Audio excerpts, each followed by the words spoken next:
Idea. Project के लिए एक नया आइडिया आया है, फटाफट जाके अपनी टीम को मीटिंग में बताती हूँ।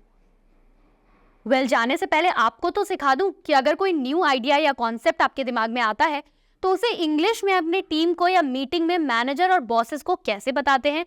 यही है आज के वीडियो का टॉपिक। लेकिन वीडियो शुरू करने से पहले याद है ना, अगर आप हमारे साथ जुड़ना चाहते हैं तो फटाफट से डिस्क्रिप्शन में दिए गए फॉर्म को फिल करो। और हाँ, इस वीडियो को देखने के बाद अपने फेवरेट वर्ड या सेंटेंस से आपको एक कमेंट लिखना है कमेंट सेक्शन में और मुझे बताना है। तो चलो वीडियो शुरू करते हैं। जब भी आपके दिमाग में कोई आइडिया या कॉन्सेप्ट आता है और आपको मीटिंग में उसे अपनी टीम के साथ साझा करना होता है या अपने बॉस या मैनेजर्स को बताना होता है, तो सबसे पहले हम शुरू करेंगे इस फ्रेज के साथ। फ्रेज है लेट मी बिगिन बाय, मैं शुरुआत करना चाहूंगी। नेक्स्ट, आपको देना है अपने आइडिया का कॉन्टेक्स्ट, यानी कि आप किस बारे में बात करने वाले हैं। तो इसके लिए आप इस फ्रेज का यूज करोगे to give you some background. आपको बैकग्राउंड देने के लिए मैं ये बताना चाहता हूँ। नेक्स्ट, आप बताओगे अपने आइडिया को प्रेजेंट करने का उद्देश्य, यानी कि ऑब्जेक्टिव क्या है। इसके लिए आप इस फ्रेज से अपने सेंटेंस की शुरुआत कर सकते हो। Our main goal is to, हमारा मेन गोल क्या है। नेक्स्ट है outline of the proposal. Proposal का आउटलाइन देना, उसके बारे में थोड़ी बहुत चीजें बताना। इसके लिए आप ये सिंपल फ्रेज यूज करोगे, I would like to propose. Next, मान लो आपके आइडिया में, आपके कॉन्सेप्ट में कुछ प्रॉब्लम्स आप फेस कर रहे हैं, उसे बताने के लिए आप इस फ्रेज का यूज करोगे। One of the challenges that we are facing is, वो चैलेंज, वो प्रॉब्लम जो हम फेस कर रहे हैं वो ये है।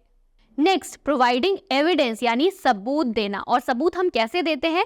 एक डेटा प्रोवाइड करके। उसके लिए आप इस फ्रेज का यूज करोगे according to the data. Data के अनुसार क्या चीजें हैं वो आप प्रेजेंट कर सकते हो। नेक्स्ट, मान लो आपको प्रॉब्लम से रिलेटेड कुछ सोल्यूशन देना है, उसके लिए आप इस फ्रेज का यूज कर सकते हो। Here are some possible solutions। कुछ पॉसिबल सॉल्यूशंस ये हैं। नेक्स्ट, मान लो आप अपने आइडिया से रिलेटेड कुछ एडवांटेजेस बताना चाहते हो, तो उसके लिए आप इस फ्रेज का यूज कर सकते हो। This approach has several advantages. इस अप्रोच के काफी सारे एडवांटेजेस हैं। नेक्स्ट, मान लो आपके आइडिया से रिलेटेड आपसे कोई कंसर्न रेज करता है, कोई प्रॉब्लम रेज करता है, तो उसे एड्रेस करने के लिए आप कौन सा फ्रेज यूज करोगे? आप कहोगे I understand there might be concerns about my idea.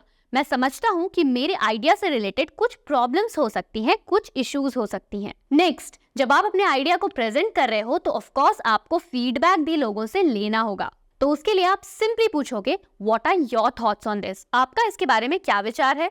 Next, लोगों से क्वेश्चन पूछना। कई बार जब हम मीटिंग में कोई आइडिया लेकर आते हैं तो सामने वाले सारे लोग चुप होकर बैठकर सुनते हैं, तो उनसे क्वेश्चन पूछने के लिए आप कैसे पूछोगे? आप उनसे सिंपली पूछोगे feel free to ask any questions. Next, अपने आइडिया की समरी देना। उसके लिए आप इस फ्रेज का यूज करोगे to summarize we are proposing, और अपने आइडिया के बारे में बता दोगे। नेक्स्ट, मान लो अपने आइडिया को लेकर आपको अर्जेंसी क्रिएट करनी है, तो इसके लिए आप सिंपल फ्रेज यूज कर सकते हो ये दिस इज टाइम सेंसिटिव, यानी कि ये हमें टाइम बाउंडेशन में रह के ही करना होगा, इसके लिए हमें ज्यादा टाइम नहीं है। नेक्स्ट, आपको अपने आइडिया से रिलेटेड सबकी सहमति चाहिए, सबका सपोर्ट चाहिए, तो इसके लिए आप इस फ्रेज का यूज करोगे we'll need everyone support to make this happen. हमें सबके सहयोग की, सबके सपोर्ट की जरूरत होगी इस प्रोजेक्ट को, इस आइडिया को सफल बनाने के लिए। नेक्स्ट, सजेस्टिंग एक्शन स्टेप्स, यानी कि आगे के स्टेप्स क्या होंगे। इसके लिए आप सिंपली इस फ्रेज का यूज कर सकते हो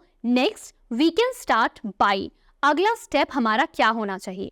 नेक्स्ट, एनकरेजिंग कोलैबोरेशन। आपको सबके सहयोग की जरूरत है, उसके लिए इस फ्रेज का यूज करो let's work together on this. सब साथ मिलकर काम करते हैं। नेक्स्ट, आपको अपने प्रपोजल के लिए सबको थैंक यू कहना है, उसके लिए आप इस सेंटेंस का यूज कर सकते हो I want to thank everyone who contributed on this proposal. मैं सबको थैंक यू कहना चाहूंगा जिन्होंने भी इस प्रपोजल के लिए कंट्रीब्यूट किया है, अपना सहयोग दिया है। Next, inviting additional input. मान लो किसी और का इनपुट है, किसी और का आइडिया है आपके प्रपोजल को लेकर, उसके लिए आप इस फ्रेज का यूज करना are there any other ideas और सजेशंस। क्या किसी का कोई और आइडिया और सजेशन है? नेक्स्ट, आपको सबको अपने प्रपोजल का, अपने प्रोजेक्ट का मेन मिशन, मेन गोल याद दिलाना है। आप सबको इस तरह से याद दिला सकते हो remember our main goal is to.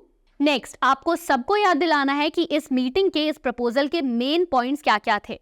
इसके लिए आप इस सेंटेंस का यूज करोगे let's go over the main points again. Next, मान लो आपका प्रपोजल, आपका प्रोजेक्ट किसी को पसंद नहीं आया, उन्होंने उस पर सवाल उठाया, उसे ऑब्जेक्ट किया। इसके लिए आप सिंपली उन्हें पॉजिटिवली कहोगे आई अंडरस्टैंड योर कंसर्न्स। मुझे आपके कंसर्न्स, आपकी प्रॉब्लम्स समझ में आ रही हैं। नेक्स्ट, ऑफरिंग सपोर्ट, लोगों को सपोर्ट देना, लोगों की मदद करना। If you need further information, I am here to help.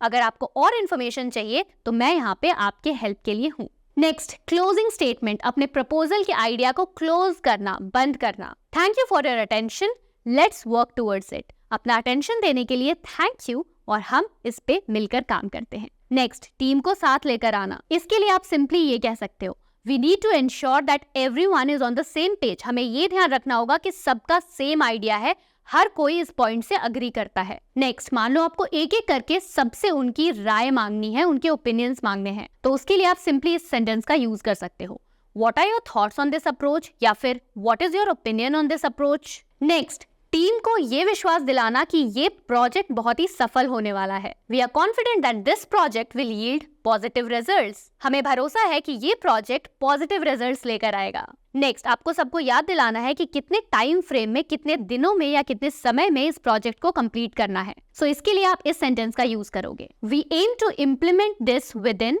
2 weeks, 3 weeks, या जो भी आपका टाइम फ्रेम है। हमें उम्मीद है कि हम इतने दिनों में ये काम कर सकते हैं। नेक्स्ट, मान लो आपको ये लगता है कि हमने प्रपोजल आइडिया तो दे दिया, लेकिन आगे चल के किसी के कोई रिजेक्शंस हो सकते हैं, किसी के कोई मॉडिफिकेशन हो सकते हैं, कोई चेंजेस हो सकते हैं, तो उससे रिलेटेड हम ये सेंटेंस बता सकते हैं, we are open to tweaking the details on the feedback. Feedback के अनुसार हम मॉडिफिकेशंस, हम चेंजेस कर सकते हैं। नेक्स्ट, सबको एक एक करके जिम्मेदारी देना। Each team member will be responsible for, हर एक टीम मेंबर इस काम के लिए रेस्पॉन्सिबल होगा। नेक्स्ट, सबको ये याद दिलाना कि सबका योगदान बहुत ज्यादा इंपॉर्टेंट है सक्सेस के लिए। Your initiative is crucial for our overall success.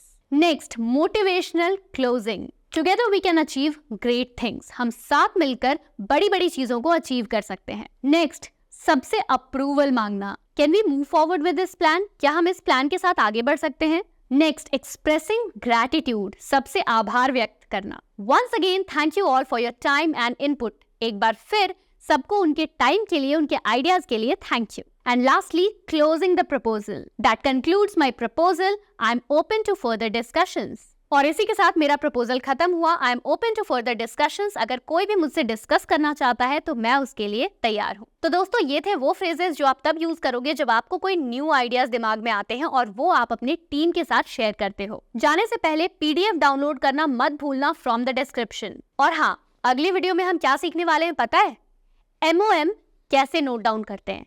MOM का मतलब पता है? अगर पता है तो फटाफट कमेंट्स में लिखकर बताओ।